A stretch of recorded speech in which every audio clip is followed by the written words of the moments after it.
I suggest you study this. The views and opinions expressed on the Faygoluvers Podcast do not necessarily reflect those of us here at Faygoluvers.net. Some episodes may contain disturbing content. Discretion is advised. Could someone who has read the Constitution please go down to Washington and explain the First Amendment to Sarah? Oh,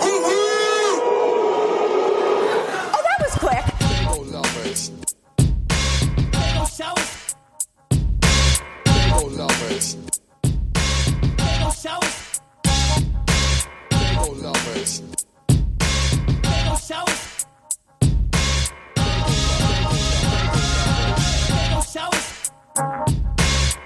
What's up, Juggalos, and welcome to the Faygoluvers Podcast. Today is September 24th. This is episode number 23. I am your homie Roscoe, and I'm going to be your host for this episode of the podcast. This is pretty much a Juggalo March edition of the podcast. Almost every news clip, every sound clip that you're going to hear on this episode of the podcast is in some way related to the recent Juggalo March on Washington that just went down on September 16th. So, basically, think of this as like a special edition of the podcast. We have our homie Bukshot on this episode. Bukshot, who recently performed and delivered a speech at the Juggalo March on Washington. We, of course, speak on that. We speak on him originally not being able to attend the Juggalo March on Washington, the video for his track Weirdo, him being a huge CD collector. We speak on his CD collection and a whole lot more. Definitely stick around for that. Also on this episode, the one and only Scottie D of Faygoluvers.net is back once again to deliver his experience of the Juggalo March on Washington. Scottie recently marched alongside the Juggalos and delivered a speech. Shit is dope. It's funny, we didn't have Scottie on for over a year. He was on the very first episode, and then we had him on the last episode, and now he's coming on again. This is definitely something I'd like to see more of, is Scottie D on the Faygoluvers Podcast, and I know you ninjas agree. Last American Rock Stars, Lars, was actually slated to be on this episode of the podcast, so they were supposed to be episode number 23. I actually had to bump them to episode number 24. I've already done the interview. Shit is fresh. We talk about some really cool shit. Unfortunately, because this episode has so much to do with the Juggalo March on Washington, I definitely wanted to get Bukshot on this shit because it just went down, and I just thought it would be appropriate. However, Juggalos, there may be an exclusive dropping because we release these episodes 2 weeks apart, which is kind of a long time. I don't want you ninjas to wait on the interview. So there may be an exclusive dropping before then. Keep your eyes peeled to Faygoluvers.net. Just so you ninjas know, I haven't even pieced this episode together yet. However, I have a feeling that this episode will most likely be the longest episode of the Faygoluvers Podcast that I've ever recorded. I guess we're just going to have to wait and see. Want to bring up my homie Brandon Ward's docuseries 20 and 17 about the last 20 years of the history of the Insane Clown Posse, done in 17 chapters. Shit is dope. Chapters 7 and 8 are now available for your listening pleasure, and in Chapter 7 and 8 they deal with the Amazing Jekyll Brothers and Woodstock 99. Very dope. Check that out. Link in the show notes. Ninjas, as this is the Juggalo March on Washington episode of the podcast, or it feels like it is anyways, I just want to bring up that the media has been rapidly pumping out articles related to the Juggalo March on Washington at a very rapid pace. We have actually compiled pretty much every single article that you can think of. You can do a quick Google News search, or you can hit up Faygoluvers.net. Hit up the link in the show notes to see the massive amount of coverage that the media is pumping out. Or just hit up the news page on Faygoluvers.net to see individual articles. Shit is dope. Is anybody else watching that new season of American Horror Story? Now that shit is dope. I've been a Juggalo for 20 years. I met my husband at the gathering of the Juggalos. Our family wouldn't be here if it wasn't for Psychopathic Records and the Juggalos. And we're a family. We're not a gang.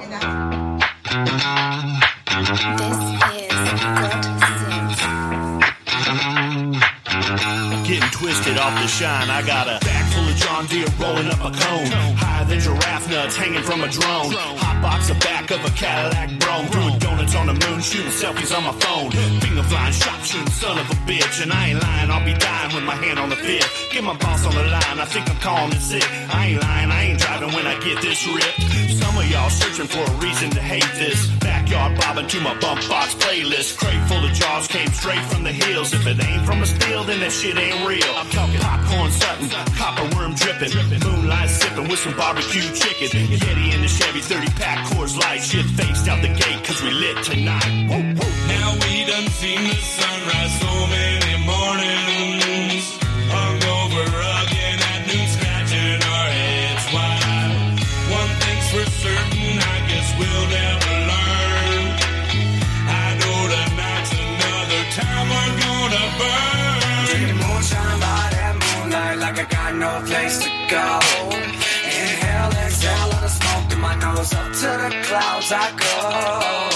One thing's for certain, baby. Yeah, tonight I'm getting fucked up. One thing's for certain, baby. Yeah, tonight I'm getting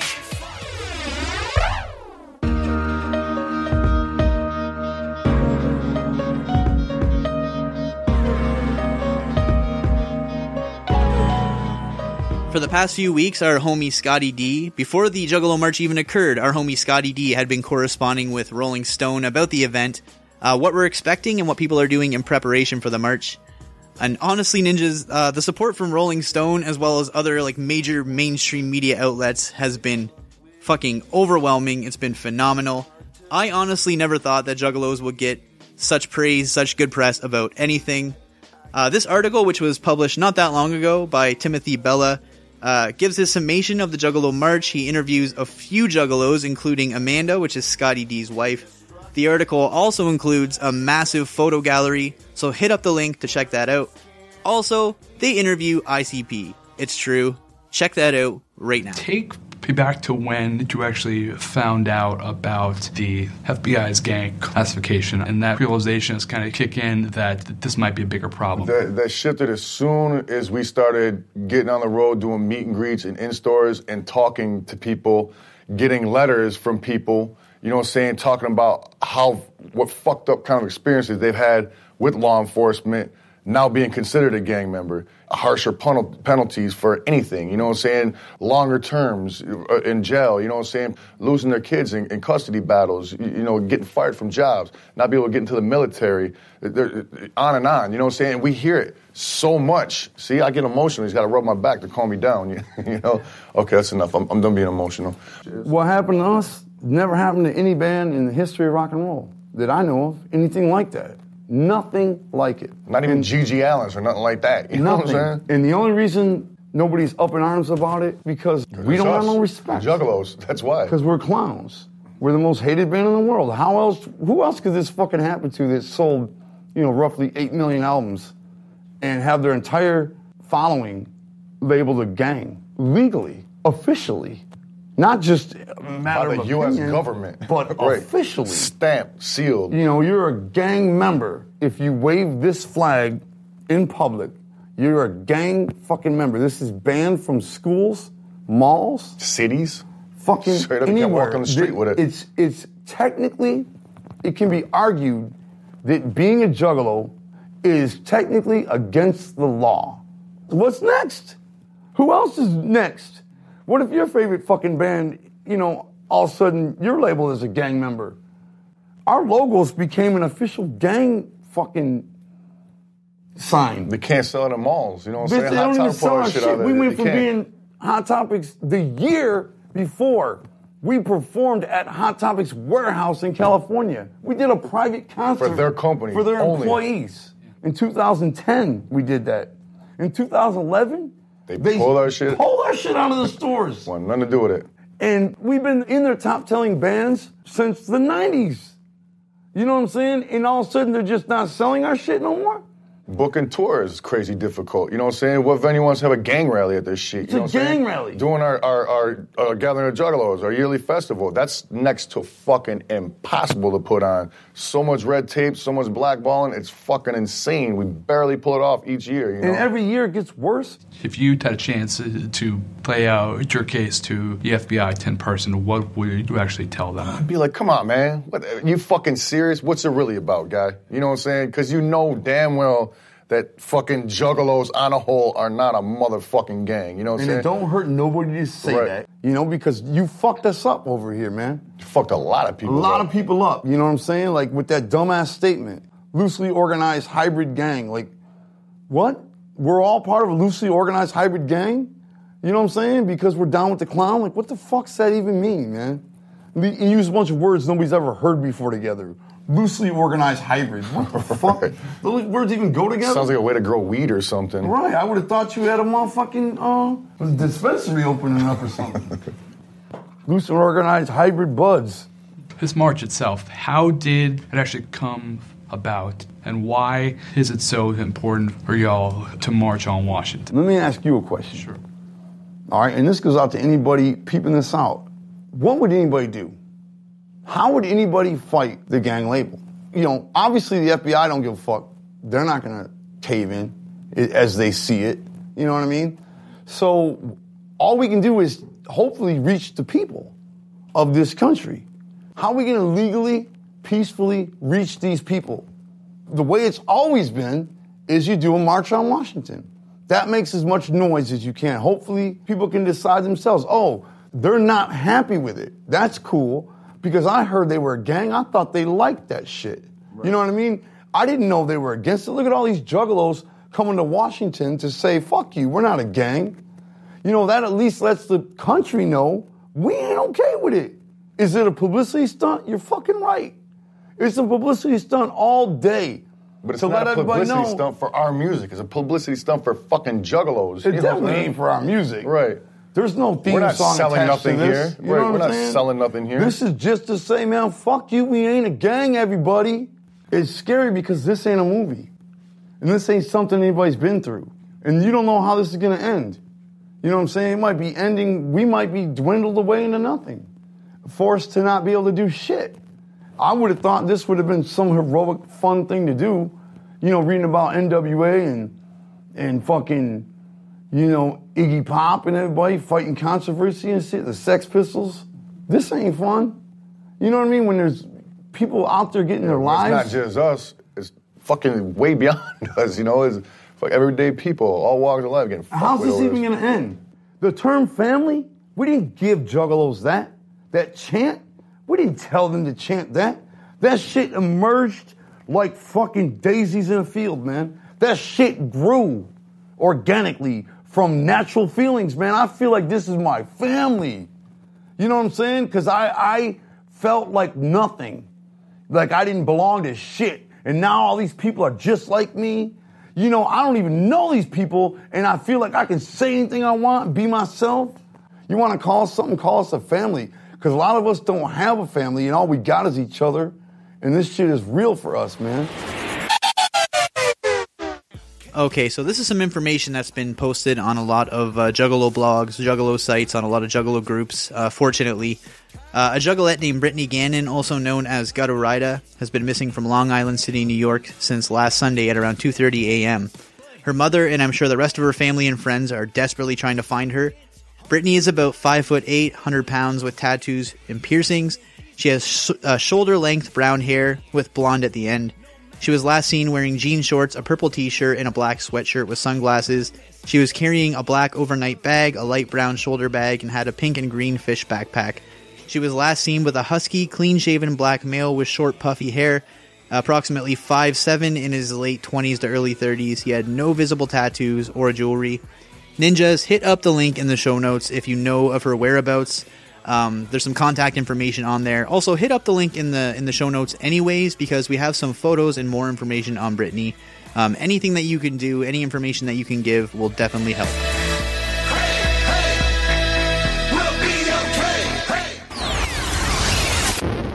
Now, this is some big fucking news, in my opinion. The Insane Clown Posse has appeared on Shade 45's Sway in the Morning. Hell yeah. Sway is honestly the shit, and he shows mad respect for almost everyone that appears on the show. In this interview, him, Shaggy, and Jay discuss the beef with Eminem right off the top of the show. They discuss the song Miracles, of course, the Juggalo March on Washington, suing the FBI, and a whole lot more. Honestly, this was a dope surprise. I did not hear shit about this happening until after it happened. Check out the sound clip of Jay and Shaggy discussing the already passed Juggalo March on Washington. Let me ask you this, you guys, because I want to make sure we get this in. You're doing the Juggalo March on Washington. Yeah. For those who don't know what the Juggalo movement is about, Can you break that down for us?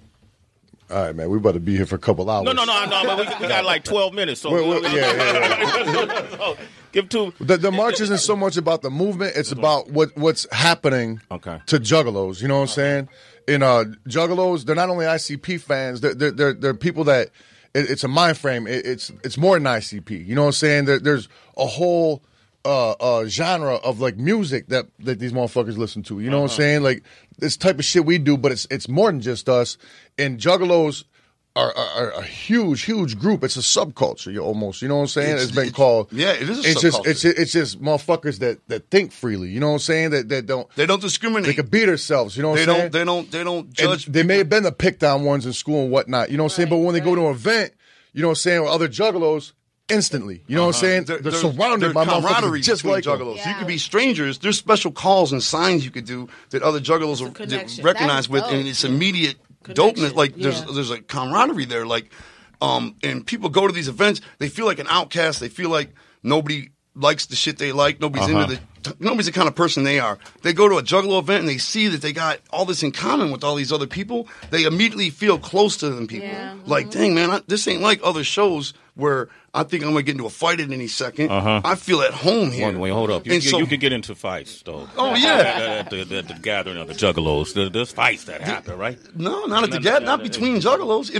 Not between Juggalos. No, but usually security or, you know what I'm saying, or police or like some other outside. If you're a whack artist, if they don't like the artist on stage, do people ever? No. Well, if the artist on stage, this is what you're talking about. I agree. Okay. I seen our heroes catch it, you know? Right, yeah. But here's why. It's like, oh, man. Number one, if you just want to run and hide, you know? If you go up at the gathering and you don't acknowledge that you're at the gathering and you don't acknowledge that these people are from all over the country, you know, but we're like, let's say the gathering is 45 minutes outside of Cleveland, right? And you're up there yelling Cleveland. The Juggalos know instantly you don't even know what you're playing, so they don't know if you really have love for what they're about. You know, and you're yelling Cleveland between every song, and they're like, "Shit, we're from all over the world." And this guy, you know, they're not yelling. I'm from Oakland. Yeah. And then what the fuck? And then and so people catch it. Wait, because stop. No, he's saying like a Juggalo. Okay. I'm not from Oakland. Okay. I was about to say, yo, man. And I just put that on my ass. I really didn't know you were from Oakland. I'm from Oakland, yeah. You must have sensed it. That's the power of the town. That's town. There you go, Our homie Bukshot, who has an interview coming up later on in this episode, stay tuned for that, initially hit us up before the Juggalo March to let us know that he was very sorry to inform us that he will not be attending that event as originally planned, and that it was some really shitty news to get for the Juggalos and for Bukshot himself. Fortunately, Bukshot did show up to the march. You're going to hear all about that later on in the interview, but I'm going to let you ninjas hear the speech that he actually delivered at the Juggalo March on Washington right now. Check it out. It's time to pay close attention to what we're all saying today. So ask yourself this. Just why are you discriminating against Juggalos for? Usually people only discriminate what they're scared of and what they don't understand. What the... Are you all scared of? Because we're different? Because we look different? Because we got love! Because we dress different? Because we don't follow the trends and listen to bullshit industry music and what the rest of these sheep listen to? Are you all really that scared of a tattoo of a man running with a hatchet in his hand? Are you just intimidated by tattoos in general? So you mean to tell me, of all the hateful and violent-ass groups that out here in this world that you could be investigating, you decide that the best thing for you to do is waste the time and money to investigate and fuck with a group of people just because they're fans of a rap group that you feel is untasteful. And we all know that group well, the Insane Clown Posse. You all do realize that, don't you? That's what Juggalos are. We're just a bunch of fans of some dope-ass underground music. We don't like the same music you like. We got our own shit. But being different does not make us gang members. I've been associating with Juggalos for almost 15 years, and I have never one time heard a Juggalo refer to themselves as a gang member or to be involved in any kind of gang activity. If you really investigated Juggalos and did your homework about them, you'd realize that they are some of the most caring, sharing, down-ass people on the planet. But it's pretty obvious that you haven't put in the correct research about juggalos, or you would all know that. It's pretty ridiculous and embarrassing that you all are appointed by our government with our tax money, and yes, juggalos pay taxes. And you're paid very well to do that, to search and seek out real threats to our country and its people. But instead of looking for the real dangers in America, you resort to targeting a musical culture of fans to sweep juggalos along with your incompetence under the rug. Most people are scared of what they don't understand, and it's pretty clear that you don't understand juggalos. So instead of targeting real threats, your lack of research causes you to easily point the finger and accuse juggalos of being a gang, which is false in every sense of the accusation. Let me ask you this, FBI. How many times on the news do you hear about a juggalo doing gang shit? I can't answer that, because I don't recall ever hearing anything negative about juggalos on the news, except maybe doing some stupid knucklehead shit, but that's not gang related. That's just people fucking up and doing dumb shit, right? That's just part of being human. We all fuck up and do dumb shit, but that doesn't make us gang members, does it? What I do see on the news damn near every day are stories of police officers shooting innocent people just for being a different skin color. So why aren't you investigating that? That sounds like gang activity to me, does it not? So FBI, why don't you take all those high salaries you're making and investigate that? People are fucking getting shot and dying by police officers on a weekly and sometimes daily basis. But you all are worried about some fans of a rap group who paint their faces and spray Faygo at concerts? That's your worries? What's wrong with this picture? What makes juggalos a gang to you? Because they paint their faces, get drunk, smoke weed, sometimes act like idiots at a concert? Well, if that's the case, how come you all aren't investigating country singers? They all dress the same, like we dress the same. They wear cowboy hats and cowboy boots. They get drunk and act unruly, just like us. But I don't see you all investigating them and targeting them as gang members, do you? You all need to get your shit straight and start looking at the bigger picture. This country has a way bigger problem that you all need to be worrying about than a group of fans who like to paint their faces and go to concerts. So FBI, until you all can man up and admit that you fucked up, because you fucked up, right? And you all been fucking up a lot lately. Take juggalos' names off your little list and out of the database. And until you all can do that, you all can kiss some juggalo ass. Fuck all y'all. Woo, motherfucking woo. First of all, big shout outs to my homies Freaky P, One-Eye J, Dead Body Man, and Big Roo over at Replicon Radio. Second of all, them ninjas over at Replicon Radio recently snagged an interview with the one and only ABK and Freddie Grimes of Native World Inc. They had some questions that have been asked over and over again, but were actually addressed this time. Here is ABK basically talking about the album Shapeshifter that was supposed to drop like 5 years ago. Check it out. 2013, they announced Shapeshifter. Yeah.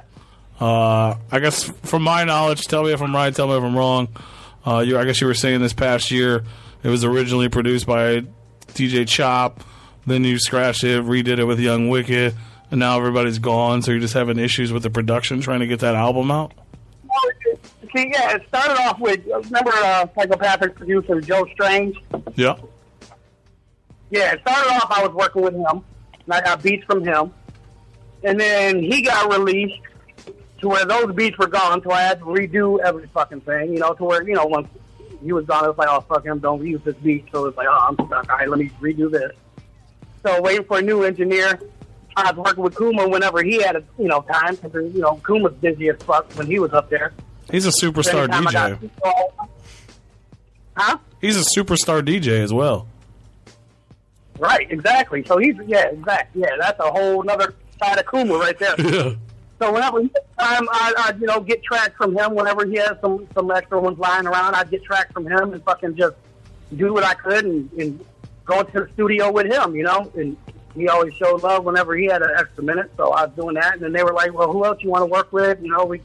We could bring in Nick, the video guy. So I worked with Nick a couple times, and it was just, he was good for recording lyrics.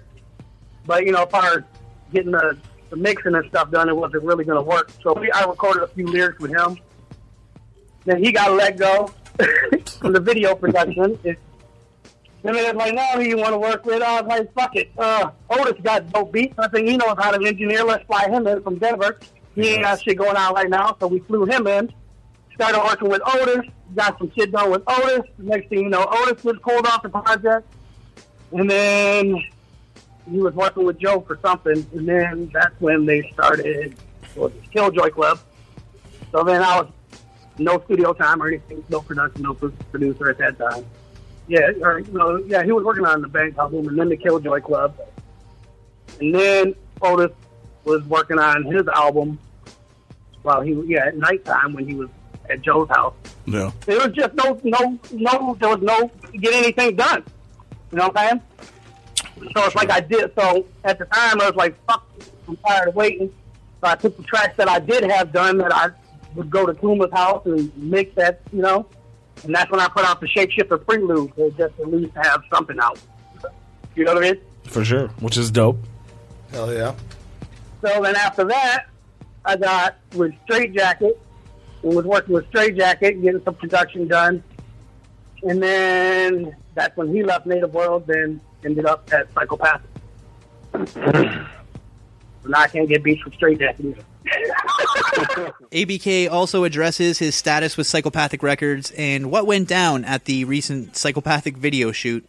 Check it out. What is your current relationship with Psychopathic Records? Shit, I love Psychopathic till the day I die, man. I've always got love for Psychopathic, no fucking matter what, no matter here nor there. You know what I'm saying? And that's always gonna be number one and real. So all the speculation of you hate Psychopathic and this and that, no, fuck that. That's woke. Where is he signed though? Are you still currently signed to Psychopathic? As of right now, yeah. I mean, there's some there's issues that arose over the last couple of weeks that I got to figure out. But as far as I'm concerned, yeah, I ain't trying to go nowhere, but things got to be fixed. So speaking of that, absolutely. Speaking on that, did you get your van fixed? Nope, van still broke down. I got it back home. Cost me a few hundred, like $400 to get that bitch home. That's part of the reason I went at the March. Fucking money spent on that. Van still broke down. Came back because I got property up north. So I came back from up north on Thursday. Was gonna get ready to go to the March. Found out the check that I got bounced. Yeah, you ain't hear that story. Yeah, so that was Friday. Saturday, the royalty check had bounced, so it's like it fucked up the account. I couldn't get out there. Everything it was just a big hassle. Your royalty so check today bounced? I had to go. I had to go to the bank today and get it all fucking figured out. Something happened to where they gave me a check. The money weren't in the account. I put the check in my account. The check bounced, and then they wired the money to my account. A day after, you know what I'm saying? A day after, to where it fucked everything up. Holy shit. Whose check bounced? His royalty check bounced. Okay, for everyone that's listening and didn't know what I was talking about with the van, last week ICP announced a free show and video shoot in Ohio. Come to find out, it was a new cipher for everyone on the label. They were announcing Ouija being signed. Apparently, I didn't know. You what? I didn't know that. You didn't know about that either? I didn't know about that. I mean, it's cool, but I didn't know about it. Yeah. So at first, it was supposed to be a March cipher, and then it turned into a family love cipher. And you were on your way there. Your van broke down, and you showed up. But what happened when you showed up? After I showed up, what was it? Like 40 minutes before the showtime started. Yeah. Well, I was like an hour away. when they were still doing the video shoot, and because I was in a group text with Hoodoo and Light and Billy, letting them know my conditions and shit. You know, we got the tow truck. They just told us to this Walmart. We got a ride. We already got a ride that's coming to get us. You know, keep me informed, whatever. So we get about an hour away from there, and then they're texting, all right, how far are you? I'm like, about an hour and 10 minutes. So we hop back in the truck, we start riding, and 10 minutes after that, they text me, you might as well just go home. So we're like, fuck that. We're going there because it's still, you know, an hour or something before the show time, so I can at least make it for the show, you know? Absolutely. So we get there, show up for the show, and they're like, no, they said you can't perform. Scottie D and I actually speak about this in the interview coming up on this episode of the podcast, so stay tuned for that. But have you ninjas heard of the show, the TBS show Full Frontal with Samantha Bee? Because they aired a full 4-minute segment based on the Juggalo March on Washington. Shit is dope. In that segment, you can hear Violent J sew a man's butthole shut speech, you can see Ferris the Juggalo lawyer, and overall get a lot of support from Samantha Bee and her audience. All the comedy is tongue-in-cheek, and while it was funny, it actually drove the point home. It did a very good job at driving the point home. You can hear that full segment right now. Check it out. Violent J, why do we have freedom of speech? Taking away somebody's opinion is no different than sewing their butthole shut. Do you want to sew a man's butthole shut? I mean, I might want to watch what happens and fast forward, but I don't want to do the actual sewing. The point is, fuck discrimination, right? Can I agree with you and still not want to go to your Etsy store? The Juggalos gathered in Washington Saturday to protest the FBI's labeling them a loosely organized hybrid gang in their 2011 National Gang Threat Assessment. This whole FBI gang list bullshit, we're doing it the only way we know how to do it. And that's to march on Washington and all up the government's bitch ass. You hate the insane clown posse? What if your band is next? What if all of a sudden you're on the gang database and you're labeled an official gang member because you listen to that music you love? My God, that insane clown is right. If they outlawed being a Flock of Seagulls fan, I'd be fucked. Then the only friends I'd have left would be my fellow Crips. So it was on all our behalves that Shaggy 2 Dope and Violent J stood at the Lincoln Memorial and channeled the oratory of Dr. Martin Luther King. Specifically, they channeled it into a can of Faygo and F-bombs. Discrimination! Fuck that! What? I'm not gay, but I would fucking march for the right for two gay people to marry each other if they wanted. Well, that should make coming out conversations a lot more interesting. The gathering was peaceful, although one marcher did engage in some extremely ugly hate speech against the Bureau. But who can blame them when you hear their stories of police harassment? I am not a gang member. I have never been convicted of a crime. My 2 children were taken from me, physical custody, because I showed up to one concert. One concert. Fuck that shit! Fuck that shit! Fuck that shit! That is why ICP and the ACLU have filed a motion of fuck that shit in federal court challenging the FBI's gang designation. Our highly skilled, immensely educated, superior thinking, and psychological warfare weapons expert master attorney, the Juggalawyer, Ferris, will explain the bone in detail. What's up, ninjas? It's Ferris, the Juggalawyer. I'm here to explain all the drama. Who's loosely organized now? Woo woo! Look, I'm no Juggalawyer, but nothing I saw on that mall fit the profile of gangster. We're the good guys here today. Real shit. You can feel it in your gut. We're the good guys. We're actually in the right this time. Even he sounds surprised, but he's right. Because making it a crime to like certain music is a really bad idea. And you know what? Our founding fathers thought so too.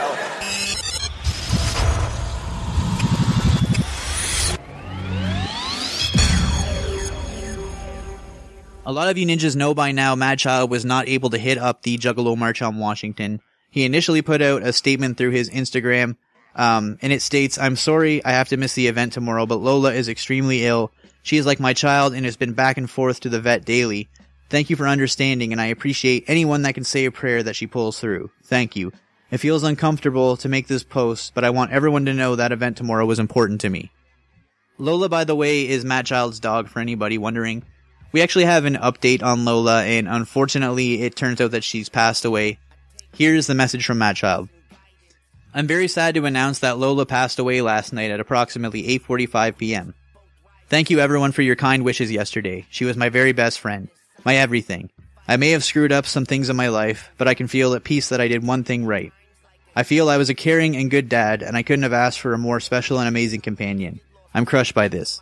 Lola was about 15 years old. I don't know exactly because she came into my life in the beginning of 2006, so I've had her in my arms for about 12 and a half years. She lived a great life and got to travel more places than most people. She was more than just a dog, and everybody wanted to be her friend, although she would make you work for it. She was the purest and most loyal, loving being, and although I know I gave her the very best life I could, I don't think I would have made it through some of the difficult times without her. I sit here on the very first morning without her, and I'm devastated about what life will be like without my little partner. I miss her so much.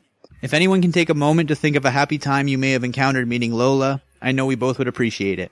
I will have to go through this mourning process and then soldier on, but Lola will always be with me every step of the way. I will try to do better and be a better person in her name and memory.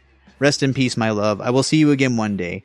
I'm heartbroken, but I thank you so much for the life we were fortunate enough to share together. You were perfect in every way." Well, you juggalos did it. I was not at the march, but from what I'm hearing, there was a 100% success rate at the recent Juggalo March on Washington, and that the pride that was felt at the march is still being felt overwhelmingly today, which is so dope, but the work is not done yet. A petition has actually been set up to remove the gang designation that was wrongfully bestowed upon us back in 2011. After all the damages it's caused, it's time to remove this shit permanently, ninjas. To sign the petition, it literally takes 10 seconds. All they need is 100,000 signatures, which is a lot of fucking signatures. There's definitely nowhere near that amount of people that even listen to this show. But if they can get those signatures put in by October 19th, that will definitely make a change. Hit up the link in the show notes to read the news article, or I've actually just pasted the link itself, petitions.whitehouse.gov. Hit that shit up. Alright, Juggalos, we're going to get into our interview with Scottie D of Faygoluvers.net. Then we're going to take a quick commercial break, and then we're going to come back and we're going to be speaking with Bukshot. Stick around. Taking the underground to sights you never seen. If I was in a gang, my team would be a big machine. Straight record shit, not giving a fuck. When I'm looking for the loot, everybody's getting stuck. Better duck when we come around, bitch. We united. I'm gonna keep it real. If we a gang, we about to riot. If we were a gang, I'd do the same shit I do now. My psychopathic mind star soldiers ready to move out. Now who's down to move pounds? Real life shootouts. My killers run up in your crib, will make that bitch my new house. Not do rounds before this.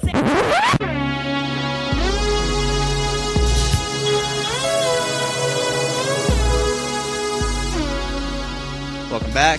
I am here once again with Faygoluvers' very own Scottie D. Scottie, how the hell are you, brother? Hey, what's going on, Roscoe? I'm good. It's at the point of this interview, it's a Saturday afternoon. It's beautiful over here in Texas. It's like 90 degrees. It's definitely not fall weather, so I'm waiting for that to come around. Right. It's beautiful up here in Canada, too, believe it or not, brother. Yeah, cool. So global warming for the win. Yeah, right. So you were recently at the Juggalo March, that just happened on September 16th. Tell us how that was. I've been a part of so many colossal Juggalo events over the past 20 plus years of my life, and it would be hard not to put this one into the top 3 of everything that I've ever been a part of. To see thousands of Juggalos come together, everybody on their best behavior, but still being Juggalos, but not spray painting anything or doing anything that would get the attention of any cops or whatever. It was beautiful, man. Like the sense of camaraderie and family that you come to expect from Juggalos. It was all on display in Washington D.C. Right at the footsteps of the Lincoln Memorial. It was fucking beautiful, man. And you actually delivered a speech to the Juggalos at that march. Yeah, I was asked about 2 weeks prior to the march. Violent J at last year's gathering seminar did actually mention me by name, saying that they want speeches from people like me. And I didn't know what to take of it. I wasn't going to start writing a speech. This is in there a year plus before the march. But when they did call me 2 weeks before, I was like, yeah, of course I'd be honored. The public speaking terrifies me. It's the one thing that I'm just super uncomfortable with. You know, in the name of Juggalos, I was able to help it all. Then of course I'd be willing to do it. Yeah, my friend Jared and I got together, and he helped me organize my ideas, and I gave the speech. It was a little less than 10 minutes. The first line I tripped up on and got a "you fucked up" chant, which, I mean, of course to be expected, and it actually kind of put me in a comfort zone, like, okay, these are my people, you know? And so after that, you know, I definitely wouldn't call myself a good public speaker, but I got my points across, got some cheers, left there choked up, and had to kind of go decompress in the tent beside the stage, because it was just such a powerful moment. I asked everybody to just kind of give me some time, and sat in a little corner and, you know, tried not to get too choked up. And after about 10 minutes of just chilling there, then I was good to go, and we marched. Well, I watched that speech on the live stream. You did great, homie. And thank you, man. I appreciate it. I just want to bring up the "you fucked up" chant. I was actually watching the speech with Iris, who's not 100% familiar with Juggalos. And the second you tripped up, I started saying, "You fucked up, you fucked up." And then, of course, followed by the crowd on the TV, right? So Iris is looking at me going, holy shit, like that's what they actually do? And I said, this is Juggalos, baby, right? Yeah, I was talking to some friends of mine who aren't really familiar with Juggalos either. I told them, you know, that's just to be expected whenever you trip up on your words or whatever. And they're like, yeah, but at that time, I mean, really, is that really necessary? It's like, you know what? If they didn't do it, it would shock me because I know that they weren't even listening. So, right. Because they're just waiting like fucking sharks to pounce on you. So the march itself, do you think that it actually made a difference? Do you think that they accomplished what they set out to do? What I think happened with the march is that I say we as Juggalos, and we, you know, just being an extension of Psychopathic Records, have tried to go the legal route and tried to go through the lawsuit, getting the name Juggalo and the Hatchet Man taken off of the gang list. The gang label has been fought in court, and it's been thrown out and appealed a couple of different times. So I think really what the point of this march was to bring light to our struggles and what's been going on with Juggalos for the past 5 or 6 years to the general public. And I think that because of all the media coverage, I mean, there were hundreds of articles. You obviously know because you've been posting them. Right. There are so many articles about it, and all of them, I haven't seen one that was negative about Juggalos because, again, everybody was on their best behavior. It really brings a subject to light that a lot of people didn't know about, even though we've been dealing with it for the past 6 or 7 years or whatever it's been. I do think that the awareness, we absolutely brought the awareness that it needed, and hopefully somebody that does make federal level decisions and laws did hear our cries, and maybe we'll be able to get this gang label overturned. And you know what? I think that it is really weird seeing so much love for Juggalos in the media, and even when they do post it as like satire, it's almost done like because of how fucking ridiculous the whole gang label thing is to begin with.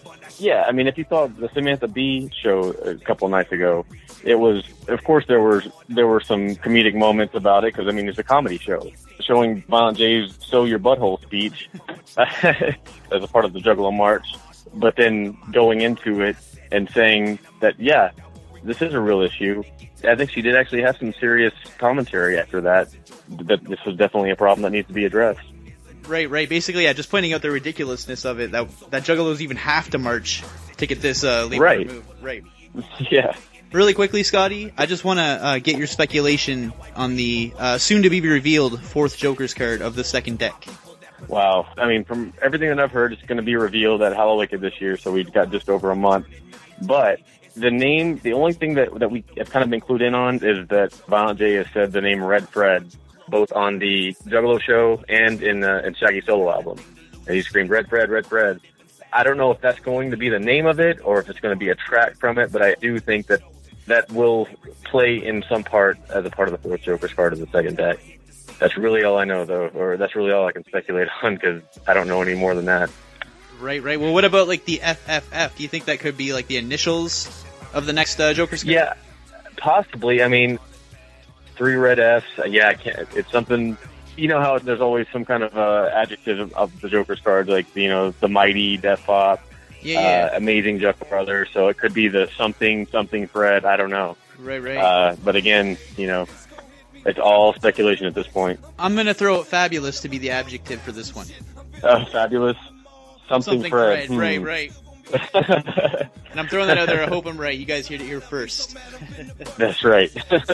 All right, Scotty. Thank you so much for dropping by, homie. Is there any final words before we take off? Really, anybody that did March, thank you so much. It meant the world to me. Again, I was at the top of the Lincoln Memorial steps, just looking over to see thousands of juggalos, and from the podium, seeing thousands of juggalos looking on. It was such a beautiful sight. So thank you so much for being a part of it and feeling that it's important enough to head to Washington, D.C. to really support your juggalo brothers and sisters. And to those detractors who have been talking shit the entire time, ha. See, we did it. Dope. Thank you so much, Scotty. All right, man. Take it easy, brother.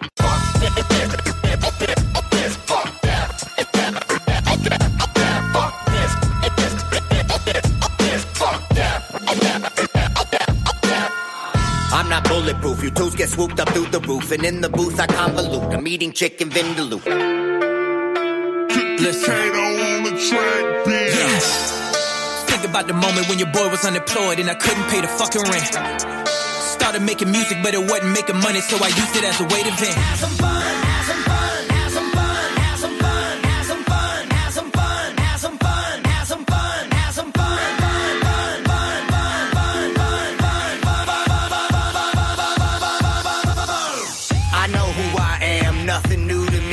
Stop it. I ride for the ones who rule the art and say fuck the profit. You bitch about a function where you can do what you want.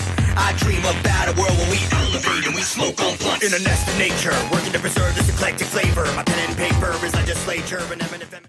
This October, Necro, the king of death rap, straight out of Brooklyn, New York, teams up with Madchild, finally to destroy your mind. Live on stage in Canada, performing their classic catalog of awesome bangers. Turn this shit up, real fucking loud.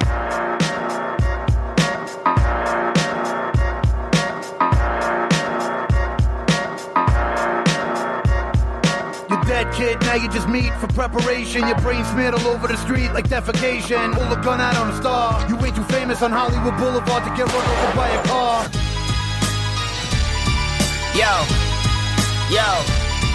Yo, don't pretend I'm not as violent as a drop kick. Crazy like a kamikaze pilot in a cockpit. Yo, it's Necro, the sexorcist, the porn king. Show me your breast, says I'm the best there is. The foul shit bounce with me, degrading, depraving, debauchery. You're naked on the couch with me. Bitch, get you fucking your ass through your fishnets. Cutting quick.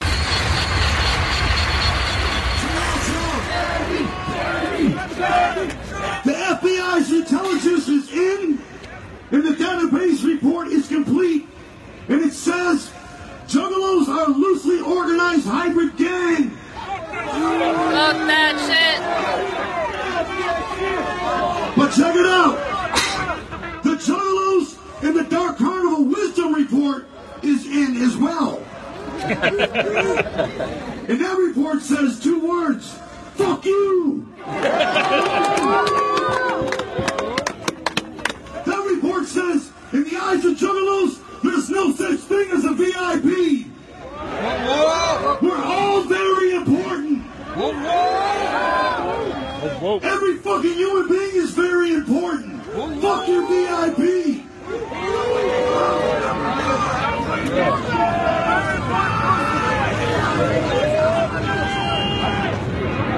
Juggalos, it's simply put, best by my brother Jump Steady. I don't give a fuck what the intelligence says. I don't give a fuck what the intelligence scholars teach the feds in law school. Intelligence is how to make a nuclear bomb. But wisdom is how not to use it.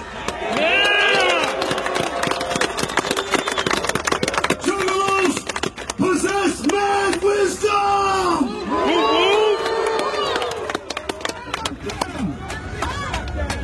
We're a family, ninja.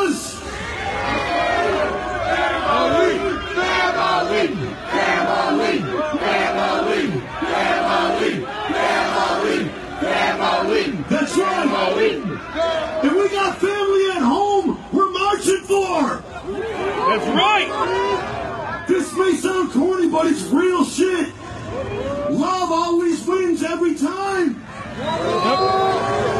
And we're marching for love. Juggalo family love. I don't know what the fuck they're marching for. I don't know what they're talking about. But we're out here fighting for freedom and Juggalo love. This is our day on our year. Are you ready?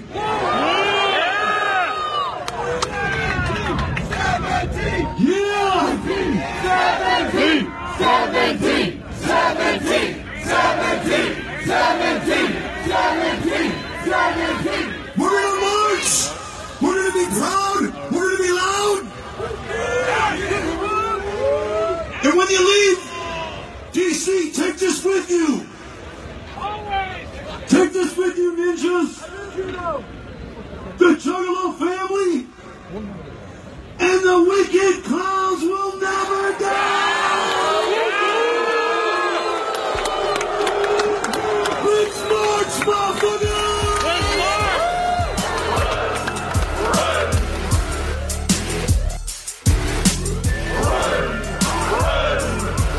Where the hell did these big old white boys come? Welcome back to the Faygoluvers Podcast. I am here with Bukshot. Brother, how the hell are you? I'm good, man. I'm doing good. Just another day in the life of the grind. Well, we appreciate you coming on and talking to us. You were recently at the Juggalo March, so can you tell us a little bit about that? How was that? The march was, it was really dope. It was a way bigger turnout than I was expecting. I mean, I expected a really good turnout. You know, it just turned out to be a lot bigger. In all honesty, I thought there was going to be maybe potential drama with, you know, like people were talking about, like there was like a Trump rally and like Nazis were coming out and like Antifa and just all this shit. So like I kind of expected there to be some kind of drama or whatnot. And like there was no drama whatsoever.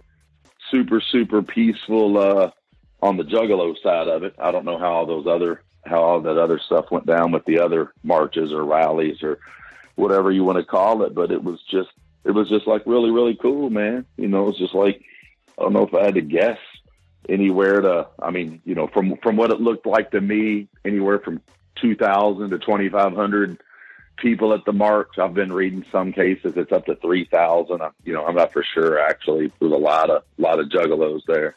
It was really cool, man. What happened originally then? I'm the one who actually made the post on Faygoluvers. So you were originally going to perform, and then you got the call from Psychopathic, and it just wasn't going to fit on the bill because of some bullshit with venues and whatnot. Basically, what had happened, I reached out to, well, you know what, man? To be all the way honest, instead of getting into politics of what happened there, just the best way that I can really put it is Psychopathic got to me way too much as far as the performing thing. I was going to come out there in March regardless because I believe in the cause. I felt it was the right thing to do. And I like to think that I'm a man of my word, and I like to follow through and finish what I started. And I said I was going to be there. I guess a lot of things changed. I'm not for sure exactly what happened on their end. Basically, in the beginning, they said that the only spot that they had open for me at the time was basically doing something at the after party.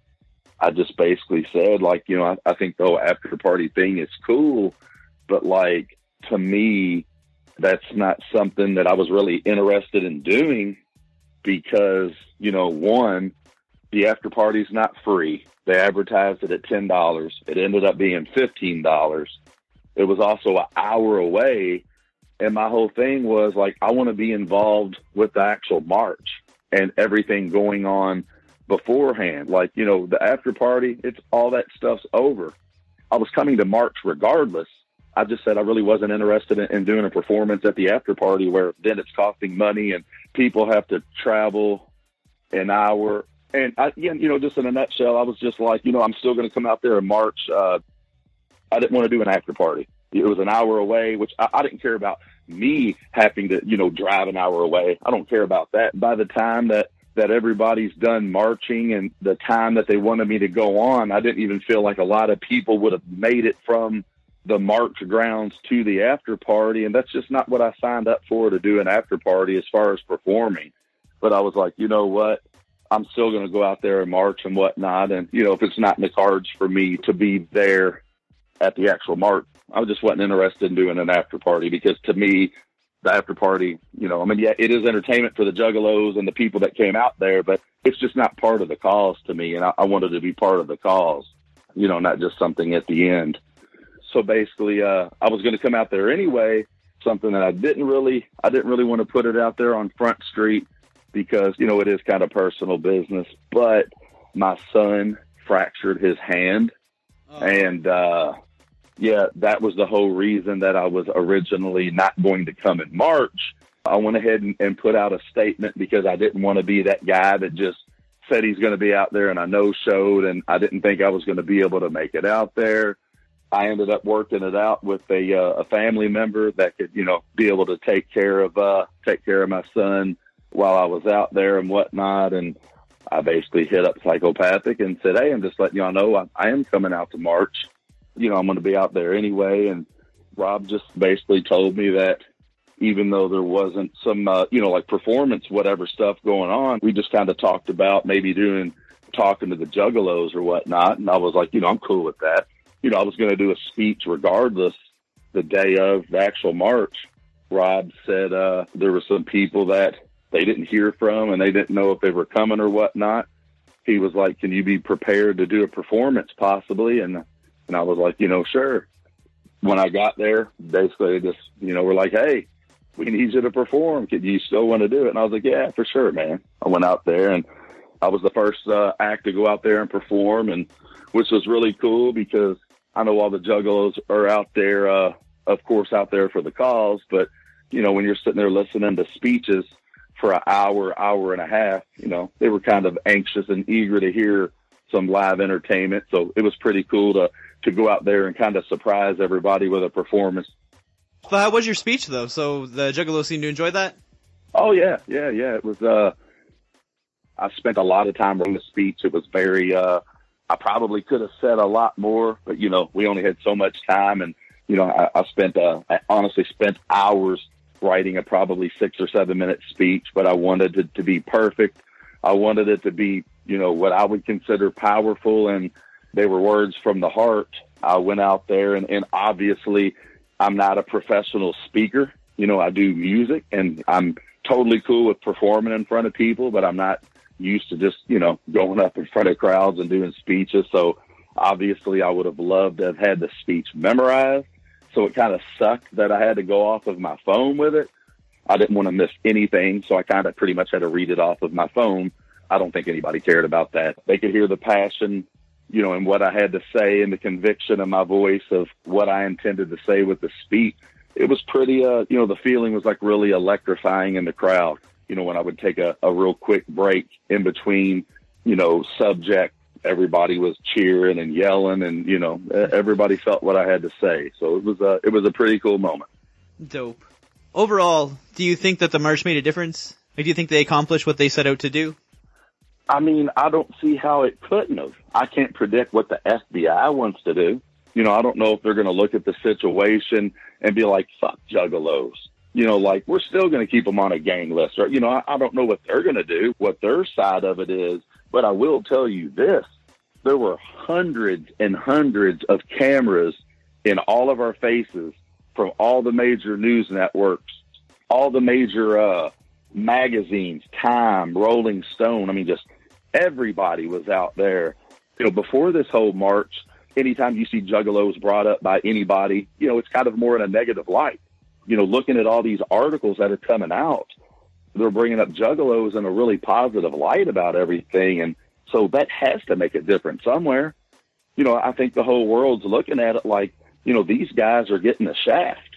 They're getting labeled a gang and getting treated like shit, and people's kids are getting taken away because they're going to concerts, and, like, you know, this is all some bullshit. So, yeah, I think it has to make a difference. I think there's been light shed on the whole entire situation, and people are looking at us like, maybe there's more to this than what we thought. So, yeah, I think there's been a whole lot of light shed on juggalos, and from what I've heard, and I talked to a couple police officers out there, they said there was no trouble from any juggalos. There was no arrest made. Everybody went into this thinking it was going to be a whole bunch of drama and trouble going on, and there was none. It was just like so peaceful. It was just like a really cool, positive thing, and I think it's opened up a whole lot of people's eyes to the situation. Right. I 100% agree with you on that. Yeah, so to me, it has to be positive. I've seen nothing but positivity coming out of it, not even from the juggalo end, but from the news and the police, just everything. There's not anything being negative being said about it. So, like, it has to connect somewhere and change something somewhere, even if it's just opinions by people in general. Even if it's just their opinion, it's got to hit home for a lot of people and change views on the stereotypes that we're getting from being associated with everything we do. Yeah, I do 100% agree with you on that, brother. And very well said. The new album, Weirdo. I specifically want to ask about the title track, the music video for the title track that you filmed with Chris Calico with a cameo by Tech9. So how was it filming that? It was cool, man. A lot of people like hit me up when first there were kind of like some pictures from social media that came out that people saw that Chris and Tech and I and, Crucifix, like all of us were in pictures that we were filming something and nobody knew exactly what it was. A lot of people were just like, damn, like, how'd you get these people in your video? And I don't know if they realize it or not. I've been like homies with Strange Music since back before Killer even came out. Like, I've been homies with Tech and Travis and Chris and all them guys for like a really, really long time. I've been up to Kansas City and Strange a whole lot. I'm friends with all those guys, and, we just have a really good relationship, personal and business. Originally, I had a vision, and this is like years before I even recorded the song. The song Weirdo, my original idea, and this is years ago, I always was like, it would be so dope. I've got a huge love for comic books, just like that whole entire culture. And I always felt like it would be a super dope video if I could get me and Chris to film a video in a comic book store, with the whole idea that we work in a comic book store and goofing off and whatnot. And that's kind of like been an idea for a long time. And then the fact that years later that it actually translated to a video, the fact that I could get Stevie Stone and Tech and Chris and everybody in it at one time was, I was just really blessed for the situation to turn out the way it did. We all had a lot of fun filming it. We spent many hours filming it. We all just had like a really good time just getting together and just hanging out all day and just filming videos. We got that video. It was actually 3 full days of shooting. Had like a movie feel to it, outside of the song. I felt like we knocked it out of the park. It's gotten a really good reaction from the fans. Hell yeah. And, majority of the videos that I've done before, they're more serious and like darker in nature, where this video was kind of like a lot more lighthearted and a lot of comedy and humor involved. I kind of wanted to do a video like this because I think a lot of my fans take me too serious sometimes, and they don't realize how much I joke around, and I'm not as serious as people think I am. I'm more of a funny guy, and I crack jokes a lot. And if you just saw my videos, a lot of people would probably think like I'm just like this psychopathic, mean fucking prick. I don't know. But I just kind of wanted to give off a lighter side, because unless I'm being serious, I'm pretty candid and humorous majority of the time. Also wanted to ask about the track Run with Violent J and Madchild. That track's a couple years old now, right? Yeah, well, the original version, we recorded it a few years ago. It actually came out as a single. Originally, Weirdo was going to drop a couple years ago. By the time I actually dropped the album, I always thought the original song was cool, but I thought everybody's verses and our power, what we had as far as our star power and drawing to the song, I just felt like the song could have been bigger than what the original was. I sent the original track to Seven. Seven made the original version, but the original version wasn't going to have those guys on it. and then it turned into something bigger than what it was. But I just told Seven, I think this song can be bigger than what it was. And he made a, entire new beat around the vocals. The new beat blew me away. We kind of changed up the hook, and I changed up my verse. And I've had a lot of fans since the album came out. And they're like, the first version was like really cool, but like, man, like you redoing it with a new track and, doing everything different to it. They're like, this thing, it's like a brand new song again. I think it was definitely in the best interest for the song to do that. I was really happy with the outcome. I want to ask about the name Bukshot. Where does that name come from? I've never told. It's kind of it's one of those questions that gets everybody always asks that, and that's kind of like one of the questions that I keep it a mystery. I've never told anybody. There's not a person alive on this world that could tell you where that name came from except me. I just like to keep some things a mystery about me, and that's one of them. I've never gave that information up to anybody. I kind of take pride in keeping that a secret and a mystery. Oh, shit. Is there anybody that you would ever reveal that to? Not yet. Is it true that you're a huge music collector? Yeah, I've got close to, I'd say, almost 4,000 CDs in my music collection. It's 99% rap and hip hop. The last 1% is some rock and some other music here and there, but it's generally all rap and hip hop. Wow. How long have you been collecting? Oh, I've been collecting CDs probably since in the 90s. I mean, I've basically been collecting rap CDs ever since the transition from cassette tapes to rap CDs.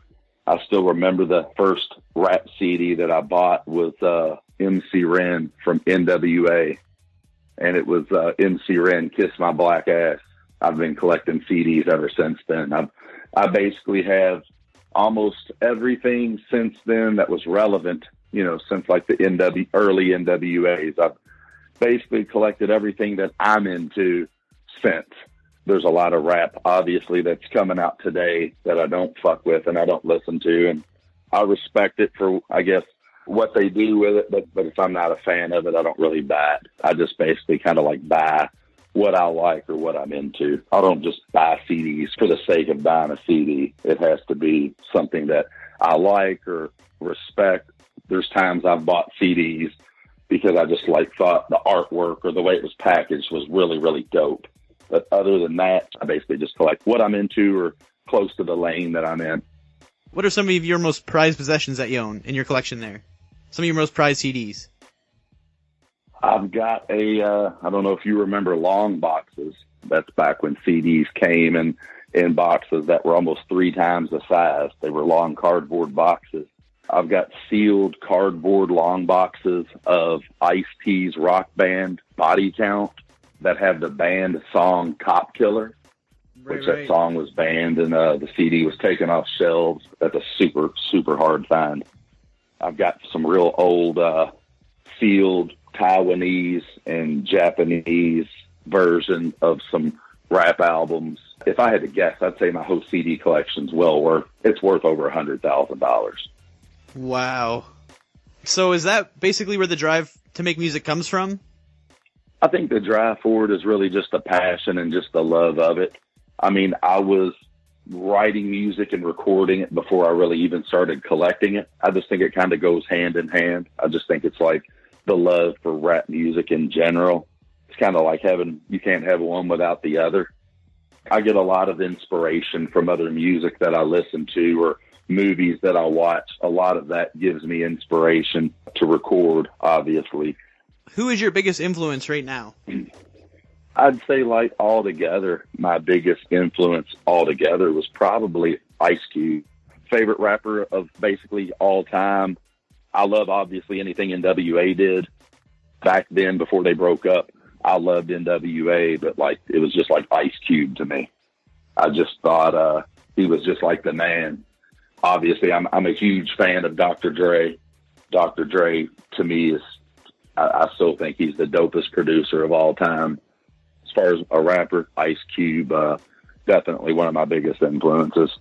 Well, I was actually going to ask you if you could work with any artist, dead or alive, who would it be? But I think we pretty much just answered that question. Dead or alive, if I had the opportunity to work with anybody, yeah, it would have to be Ice Cube. I mean, he was influenced since day one. Yeah, it probably. If you were stranded on a deserted island Okay. and you had a Discman okay. and you had 3 CDs, what do you got? I'll have to go with Ice Cube, Death Certificate, Dr. Dre, The Chronic. Very dope. Gosh, the last one is, I mean, there's so many I could say, but let's just say off the top of my head, Bone Thugs, East 1999 Eternal. Hell yeah. You know what? I think that's like the 3rd time that's been picked on the podcast, so that's dope. Yeah, that album, man. That Ruggish Bone, it was an EP and it was dope, but to me there was just something really special about that East 1999 album. Right. I mean, there's so many albums that could fit top 3, but to me, I feel like those 3 albums to me are like 3 of the dopest rap albums that have ever came out. Right. You could ask me next week and the lineup could change, but no matter what, like Dr. Dre, The Chronic would always be in the top 3 for me. All right, Bukshot, I want to thank you so much for joining us, man. Is there anything that you want to let all the listeners know before we take off here, brother? For sure, man. I mean, obviously, I just want to give a shout out to all of my fans and my supporters, all the juggalos out there. Obviously, if it wasn't for all of you in my corner, I wouldn't be able to do what I'm still doing now and today. And I just have like one of the most awesome and loyal fan bases out there that have been rocking with me for a long time. And I got to give it up to all my fans, just all the fans out there for the underground period, because the underground is, to me, it's kind of like a last of a dying breed. I don't know if after this generation of underground music, I don't know what it's going to be or turn into 10, 15 years from now, but it's been like a super awesome ride up until now. And the underground just has like some amazing supporters with all the bullshit mainstream music that's going on. It's just really cool that not just me, but just all the underground artists, that we all have a support system from the fans that we have. I just think that's really cool because, you know, the underground music scene, whether you like me or you like ICP or Twisted or Tech or anybody, none of that matters because we have an underground scene that keeps all of it alive. And that's very sacred. That's just super sacred ground for all of us. So I just think it's awesome and want to shout out all the underground fans for keeping this whole fucking ship floating, man. It's just really fucking cool. Hell yeah. Thanks so much, Bukshot. For sure, man. Take it easy. In 2011, the FBI released something called the Gang Assessment List. And what it was a top 10 list of, like, you know, I guess the most notorious gangs in the country. And you had, like, the Crips and the Bloods and the MS-13 and the Aryan Nation, and Juggalos were on there. Now, people that follow our music call themselves Juggalos. This is not a name we gave them. It's a name that organically came up from the people. Juggalos all wear the same thing. A lot of them wear this logo, which is our record company logo, which also sort of doubles as a symbol for Juggalo. This is no different than a AC/DC tattoo or a Prince tattoo. This is a tattoo. You know, right. You could have that tattoo and you'll be entered into a gang database. And if you're sentenced for a crime, you're sentenced as a gang member because you're waving this flag. And it's more than crimes. You know, people are losing their jobs. People are getting fired for being a juggalo because their employers are like, that's a gang. This is America. I can't have gang members working here. You could be in a custody battle for the children, and their ex-spouse or whoever they had this child with, you know, they could be the most upstanding citizen ever, but they're a juggalo. They're a gang member. Like, that's a gang. You're a gang member. Your spouse's attorney can say, Your Honor, this person is a gang member in the eyes of the government. And it's true. Our hopes are to let as many people in this country know that we're not okay with the gang label. Because if we don't do something about it, and I'm not talking about us, me and Shaggy, I'm talking about the people, the American citizens that are buying our music and being punished for it in these ways. If they don't do something about it, if they don't stand up and march and say we're not a gang, they might as well be a gang. We got songs about killing, absolutely, if you want to end the sentence there. But the sentence continues. We have songs about killing people who beat their children. You know what I mean? And there are people growing up in households with a stepdad that beats them, and those kids have those sorts of thoughts and rages in them. They're not acting on them, but they definitely have that sort of anger in them, like, ooh. And our music is an outlet. We sold 8 million albums.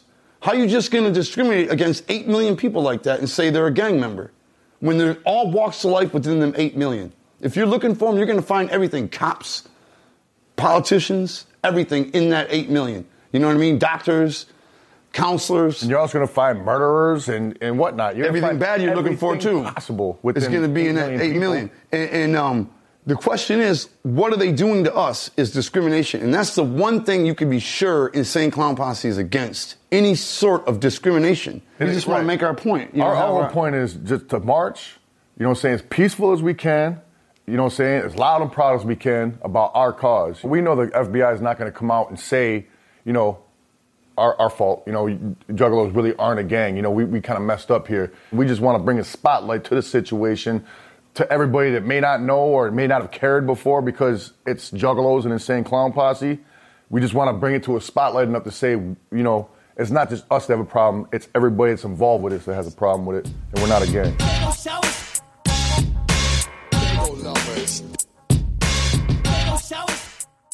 That's going to do it for this episode of the podcast. I want to thank all of you ninjas for tuning in. I want to send a big thank you over to my homie Bukshot. Thank you for coming on and speaking with me. Thank you for marching. Thank you for performing at the march. Thank you for delivering that dope speech. Scottie D, same deal. Once again, thanks for coming on and speaking with me. Thank you for marching. Thank you for delivering a dope speech. Thank you for being the CEO of Faygoluvers.net. Scottie, thank you. On the next episode of the podcast, we have Last American Rock Stars. That's going to be dropping in 2 weeks. Lars. Before then, hopefully a full-length exclusive going to be dropping. I just have to edit and mix that shit. You know, the fun part of it. Stay tuned for that. Keep your eyes peeled for that. Ninjas, as I mentioned earlier on in the news segment, this Juggalette Brittany is still missing from New York. Hit up the link in the show notes for more information on that, please. Ninjas, go on iTunes. Give me 5 stars. Give me 4 stars. Whatever. Leave me a comment. Review the show. I will read that shit on the air. I didn't get any new reviews in the past 2 weeks. But hit up iTunes, send me a review, get your shit read. Dope.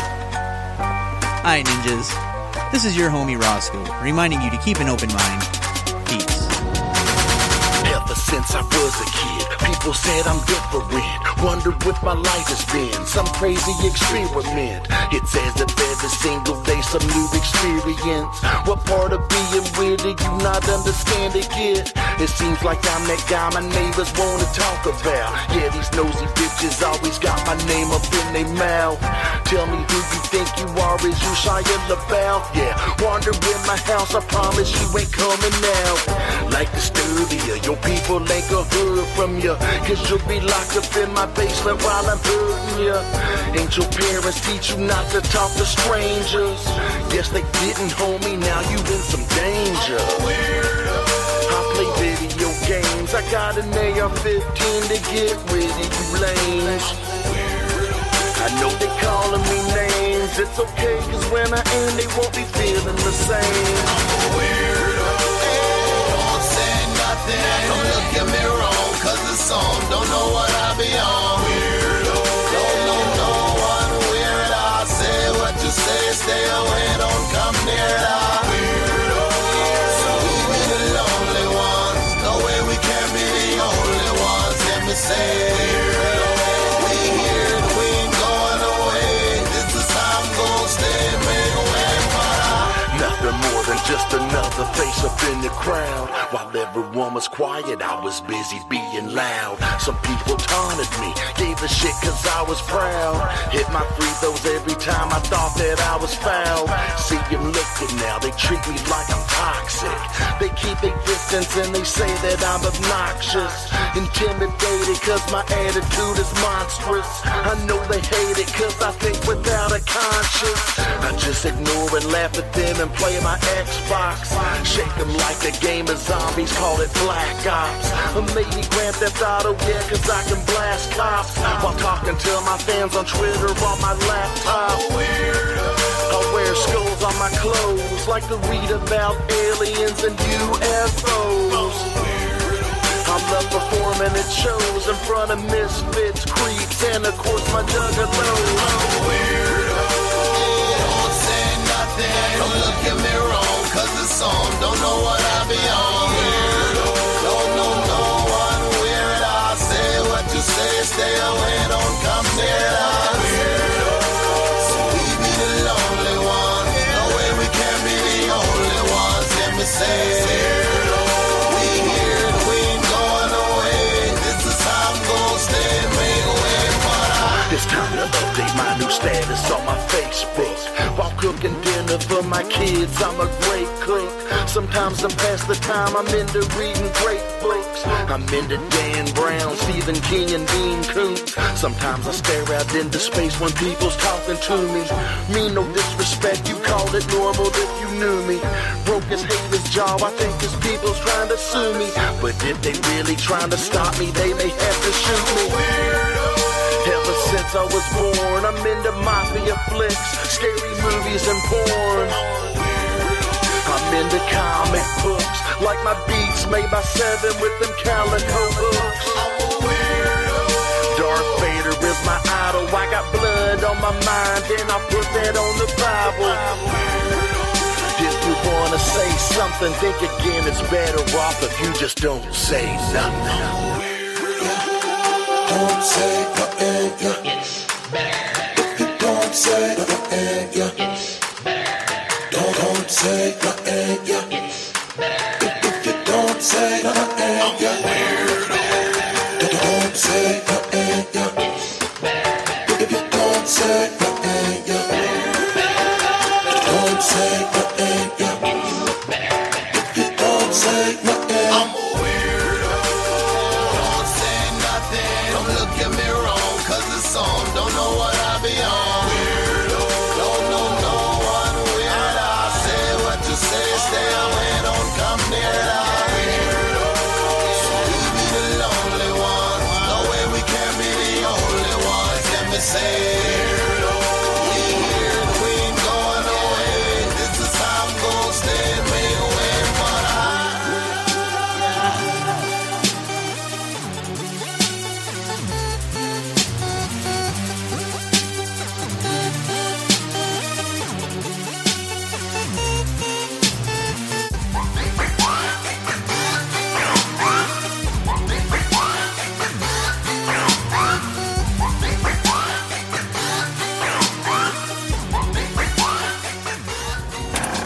Chad Thomas Carson with Faygoluvers.net. Just want to say that the Juggalo March on Washington, D.C. on September 16th was a major success.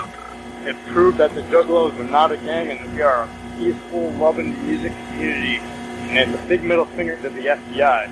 Shout out to all second-half perspectives for standing up to the Juggalos and showing that we're peace-loving music fanatics. Thank you for standing up for the Juggalos.